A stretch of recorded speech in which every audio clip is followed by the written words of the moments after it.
Hello everyone, welcome back to our YouTube channel Login Aid. Today in this video, I am going to show you how to log a Microsoft 365 account on your PC. Microsoft 365 is a subscription service that includes most collaborative, up-to-date Office applications from Microsoft. To log into Microsoft 365 account, you can either use Microsoft 365 Office application or you can use any web browser. I am using Google Chrome. Now go to your search bar and type in www.office.com, then press on enter.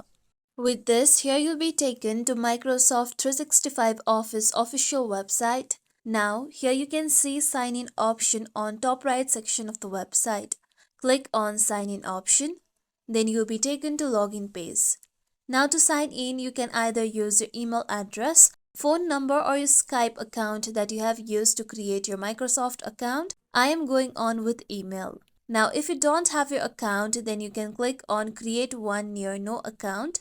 Similarly, if you cannot access your account, then you can click on cannot access your account option. With this, if you want different sign-in options, then you can click on sign-in options.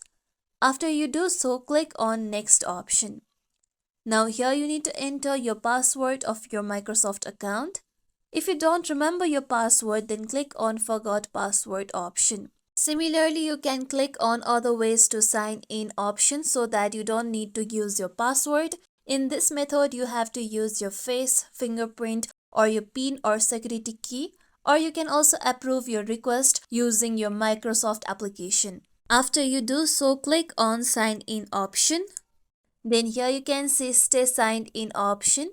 If you don't want this option to be showed again, then click on don't show this again option. And then click on yes if you want to stay signed in again next time. After this, you'll be logged into your Microsoft 365 account. As you can see here, my Microsoft 365 account has been logged in. This is how we can log in Microsoft 365 account on PC. This is it for tutorial everyone. Hope this tutorial was helpful to you all. If you like today's tutorial, make sure you like, share, subscribe to our YouTube channel for more tutorials like this. Thank you for watching.